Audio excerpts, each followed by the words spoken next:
దళితుని ముఖ్యమంత్రి చేయకపోతే నా మెడ మీద తల ఉన్నది అను. నువ్వు ఇంప్లిమెంట్ చేసినావా? ఆఖరి దళితుడికి 3 ఎకరాల భూమి ఇస్తా, బోరేస్తా, మోటార్ ఇస్తా, 1.5 ఎకరం ఉంటే 1.5 యాడ్ చేస్తా, ఆయన ధనవంతుని చేస్తాను. చేసినావా? చేయలే. మూడవది, ఒక దళితుడు ప్రతిపక్ష నాయకుడు ఉంటే సంతలో పశువుల్లాగా ఎమ్మెల్యేలు కొనుక్కొని ప్రతిపక్ష హోదా లేకుండా చేసి దళిత వ్యతిరేకంగా నిరూపించుకున్నావు. ఇకపోతే అధ్యక్ష, ఇంటికో ఉద్యోగం, డబుల్ బెడ్రూమ్, నీ బిడ్డలు తేడమనుకుంటారు. నీ చెప్పమంటావా? 1,00,000 అబద్ధాలు ఆడి 2 సార్లు అధికారంలోకి వచ్చిన మీరు మా మేనిఫెస్టో మేము చేసిన కార్యక్రమాలు లక్షల కోట్ల మంది ఇవాళ ఆర్టీసీలో ఉచితంగా మహిళలు ప్రయాణం చేస్తున్నారు. చూస్తలేవా? 50 లక్షల కుటుంబాలకు 200 యూనిట్ల వరకు ఉచితంగా ఈ రోజు కరెంట్ ఇస్తున్న మాట వాస్తవం కాదు. ఒక ఇంటికి 600-700 అంటే సంవత్సరానికి 7,000 రూపాయలు ఇలా మిగులుస్తున్నాం. ఇంకా చేసే కార్యక్రమాలు ఉన్నాయి. ఇప్పుడే మా సోదరుడు చెప్పినట్టు, శ్రీనివాస్ గారు చెప్పినట్టు 21 కోట్లు మన జిల్లాలో ఎన్ని వచ్చిన లెక్క వెళ్తే ఆ సభ్యునికి 2 లక్షల లోపు మీరు 1,00,000 అని చెప్పి 5 ఇన్స్టాల్మెంట్లో ఇస్తే 20,000 వడ్డీకి సరిపోయిన అధ్యక్ష. అంటే 15 ఏళ్లలో ఇన్ని చేసిన వాళ్ళం. మాకు ఇంకా 3-4 సంవత్సరాల సమయం ఉన్నది. ఇవన్నీ చేసి చూపిస్తాం. తొందరగా పడతావు. అసలు నువ్వు దళిత ముఖ్యమంత్రి కానీ ఇన్ని లక్షల మంది దళితులు మోసం చేసి ఇలా బీసీ కులగాలను చేస్తే కేసీఆర్, కేటీఆర్, హరీష్ రావు పార్టిసిపేట్ చేయలే. అంటే మీకు ప్రజల మీద ప్రేమ లేదు. అధికారం కోసం తప్పుడు వాగ్దానాలు, 1,00,000 వాగ్దానాలు ఇచ్చును. నీవిచ్చిన వాగ్దానాలు సగం అయిపోయాయి. మిగిలినవి కూడా చేసి చూపిస్తావు. తొందర పడకు. నువ్వు పోయి రైతుల దగ్గర కాదు, రైతుల కోసం ఎవరేం చేసిండ్రు, నారాయణ డ్యామ్ ఎవరు కట్టిండు, శ్రీరామ్ సాగర్ ఎవరు కట్టిండు, శ్రీశైలం ఎవరు కట్టిండు, SLBC నుంచి ఎవరు కట్టిండు, కల్వకుర్తి ఎవరు కట్టిండు, నెట్టెంబాడు, ఇవన్నీ చెప్పాలని చాలా ఉన్నాయి. గవర్నర్ పద్ధతికి మాట్లాడితే మంచిదని గౌరవ సభ్యునికి సలహా ఇస్తున్నా. మీరు చెప్పాలంటే చాలా ఉన్నాయి. మీ జగదీశ్వర్ రెడ్డి గారు. అధ్యక్ష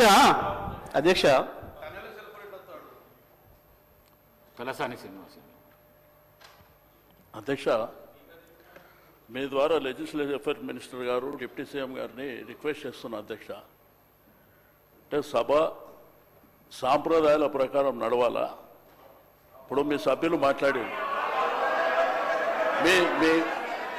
మీ సభ్యులు ఇప్పుడు మీ 2 సభ్యులు మాట్లాడారు అధ్యక్ష. గవర్నర్ గారి అడ్రస్ మీద ఈరోజు సెషన్ అంతా నడవాలి అని మీరు అవకాశం ఇచ్చారు అధ్యక్ష. ఇట్లా ఇంటర్వ్యూన్ అయ్యి మీరేదైనా చెప్పాలనుకుంటే లాస్ట్లో చెప్పండి. అంతేగాని మీరు మధ్యలో ఇట్లా డిస్టర్బెన్స్ చేసి తూకిత్తా మైకిత్తా అనుకుంటా పోతామంటే మరి సభ నడుస్తుందా? మీరు ఆలోచన చేయాలి. ఎందుకంటే ఈరోజు సభ మర్యాదలని అధికార పక్షమే కాపాడలేకపోతే ఇంకెవరు కాపాడుతారు అధ్యక్ష? దయచేసి మీరు కూడా మా రిస్కులోకి రావాల్సినటువంటి అవసరం ఉంది అధ్యక్ష. వాళ్ళు చేతులు ఎవరు లేపంగానే వాళ్ళకి అవకాశాలు ఇస్తే ఏం జరిగింది 10 ఏళ్లల్లో, ఇప్పుడు ఏం జరుగుతుంది? ఓకే, మాట్లాడతారు. జగదీష్ రెడ్డి గారు మాట్లాడుతున్నారు. వారికి అవకాశం వారు కంప్లీట్ అయిన తర్వాత మీరు మాట్లాడుకోండి. అంతేగాని మధ్యలో డిస్టర్బెన్స్ చేసుకుంటా మీరు రాసుకొని వారు ఏమి మాట్లాడినో దాంట్లో మీరు రిప్లైలు ఇవ్వండి. అట్లా కాకుండా ప్రతిసారి మధ్యలో అంటే సభ నడవదు అధ్యక్ష. ఎందుకంటే మళ్ళీ వాళ్ళు మాట్లాడతారు, మళ్ళీ మేము మాట్లాడతామంటాము, మళ్ళీ మిగిలిన సభ్యులు మాట్లాడతామంటే అనవసరంగా సభ నడవదు అధ్యక్ష. దయచేసి సభ మర్యాదల ప్రకారం నడవాలనుకున్నప్పుడు మీరు తప్పకుండా మీరిద్దరు మాట్లాడినరు. మేమేమన్నా అన్నామా, మేమేమన్నా అవకాశం అడిగినామా? వాళ్ళు చెప్పిండ్రు. ఎందుకంటే ప్రభుత్వం సైడ్ నుంచి వాళ్ళు చెప్పిండ్రు. మా సైడ్ నుంచి కూడా గతంలో మేమేం చేసినాము, ఇప్పుడు మీరేం చేస్తున్నారు, భవిష్యత్తులో ఏం చేయాలనేటువంటిది మేము అడుగుతున్నాం, చెప్పాలి. అంతేగాని మీరు ప్రతిసారి మధ్యలో 2 నిమిషాలకు 3 నిమిషాలకు ఆయన స్టార్టే చేయకముందు ఆయన ఇంకా ఒక 2-3 నిమిషాలు మాట్లాడకముందే మీరు ఇద్దరిద్దరు మాట్లాడి ఇట్లా బుల్డోజ్ చేస్తాము, మాకు అధికారం ఉన్నది, మాకు మందబలం ఉన్నది కాబట్టి మేము చేస్తామంటే మీ ఇష్టం అధ్యక్ష. అది మేము కూడా ఏం చేసేది లేదు. ఎందుకంటే మీరు ఇదే విధంగా జరిగితే మమ్మల్ని రమ్మంటారా రావద్దంటారా మీరే చెప్పాలి. ఎందుకంటే ఇట్లా చేసుకుంటా పోతే కరెక్ట్ కాదు అధ్యక్ష. కాబట్టి దయచేసి నేను గౌరవ శాసనసభ వ్యవహారాల మంత్రి గారికి, డిప్యూటీ సీఎం గారికి రిక్వెస్ట్ చేస్తున్నా, మీరు దయచేసి మీరు మీ సభ్యులని తప్పకుండా మాట్లాడేటువంటి అవకాశం అందరికీ ఉంటుంది. కాబట్టి ఆర్డర్ ప్రకారం మాట్లాడేటువంటి కార్యక్రమాన్ని మీరు నిర్వహించాలని చెప్పి నేను రిక్వెస్ట్ చేస్తున్నా. సభ్యులు తలసాని శ్రీనివాస్ యాదవ్ గారు అంటే ఏలనేని గౌరవము. మరి వారు సీనియర్ శాసనసభ్యులు, కానీ ఎవరికంటే వాళ్ళకి నేను ఇవ్వలేదు.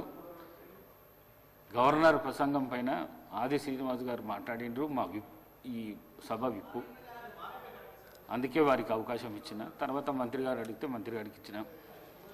నా రిక్వెస్ట్ కూడా మీతో ఒకటే, ప్రతిపక్షాలకు గవర్నర్ ప్రసంగం పైన మాట్లాడితేనే మంచిది. డీవియేషన్ అయితే తప్పకుండా అక్కడికి వెళ్ళి ప్లీజ్.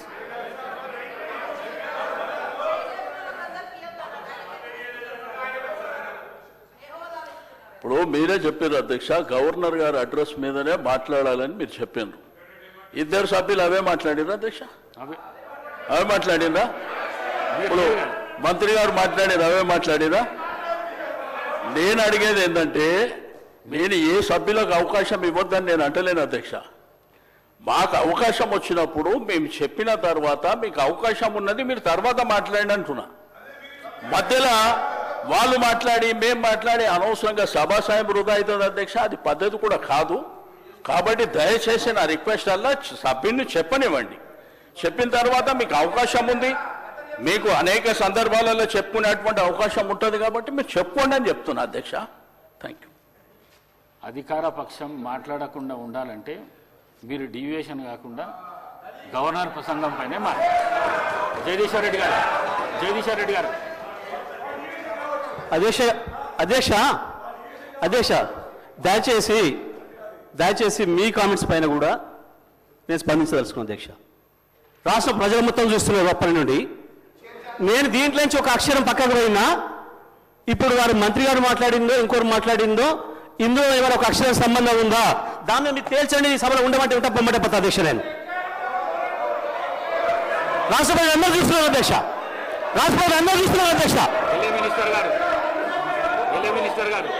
అధ్యక్ష, వారు గతంలో మంత్రిగా చేసిన వారు, అనుభవం ఉన్న వ్యక్తి జగదీశ్వర్ రెడ్డి గారు. ఈ విధంగా ప్రస్తావన తీసుకొచ్చి స్పీకర్ గారిని బెదిరించే మాట మాట్లాడకుండా ఉంటే బాగుంటుంది అధ్యక్ష. తప్పకుండా వారు వాపసు తీసుకోవాలి. ఖచ్చితంగా కూడా బెదిరించడం జరుగుతూ ఉంది అధ్యక్ష. చైర్ను బెదిరించడం జరుగుతూ ఉన్న సందర్భం ప్రత్యక్షంగా మొత్తం యావత్ రాష్ట్రానికి సంబంధించిన ప్రజలందరూ కూడా చూస్తూ ఉన్నారు. దయచేసి కోరుతా ఉన్నాం, that is not the way. Srinivas Yadav గారు 2 విషయాలు చెప్పారు, మేము విన్నాము. మళ్ళా అదే ప్రస్తావన తీసుకొచ్చి ఈరోజు వారు చెప్తా ఉన్నారు అధ్యక్ష, గవర్నర్కు సంబంధించిన ప్రసంగానికి సంబంధించి ఏదో మాట్లాడినారు, ఆర్టిఫిషియల్ ఇంటెలిజెన్స్ అన్నారు, ఇంకేదో అన్నారు, ఇంకా విన్నాం. దానికి కూడా సమాధానం చెప్తాం, దానికి ఏం ప్రస్తావన లేదు. తిరిగి తీసుకొచ్చి గవర్నర్ ప్రసంగమే విషయంలో అనేక సందర్భాల్లో చెప్పుకుంటూ పోయి 10 నిమిషాల తర్వాత ప్రసంగానికి సంబంధించిన అంశం మాట్లాడకపోక మా మంత్రి గారు కానీ మా సభ్యులు కానీ స్పందించడం జరిగింది.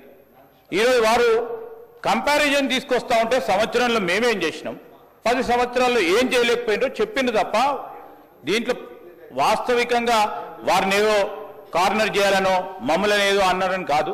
దయచేసి నేను గౌరవ జగదీశ్వర్ రెడ్డి గారికి తెలియజేస్తా ఉన్నా, తెలియంది కాదు. గవర్నర్ ప్రసంగానికి సంబంధించి మీరున్నది అనుభవం ఉంది, మీకు మంత్రిగా చేసిండ్రు, ఈ విధంగా చేస్తే బాగుంటుందని చెప్పండి. మేము సాధారణంగా స్వీకరించడానికి పెద్ద హృదయంతో ఉన్నాం. కానీ ప్రతి అంశాన్ని కూడా ఇది చేయలే అది చేయలే, సంవత్సర కాలంలో ఏం చేయలేస్తారు, ప్రభుత్వం ఏం చేయదలుచుకున్నది, ఏం చేయగల సత్తా ఉన్నది చూపెట్టిన అధ్యక్ష. 14 నెలలలో మేం చేసిన ప్రతి సంక్షేమ కార్యక్రమం విషయంలో వారు 2014 నుంచి 2015 వరకు ఏం చేయలేకపోయినరో 1 సంవత్సర కాలంలో నిలబెట్టి రాష్ట్ర ప్రజలకు తెలియజేసినాం. మేము ఖచ్చితంగా చెప్పదలుచుకున్నాం అధ్యక్ష. నేను దయచేసి ఈరోజు కూడా చెప్తా ఉన్నాం అధ్యక్ష, వారికంతా అనుభవం ఉంది. ఉన్న సందర్భంలో ఆ అనుభవాన్ని కూడా షేర్ చేసే ప్రయత్నం చేయమని చెప్తా ఉన్నాం. కానీ నేను ఈ రోజు కూడా చెప్తా ఉన్నాం, మీరందరూ కూడా అనుభవజ్ఞులు, మీరు కూడా అనుభవజ్ఞులు సార్.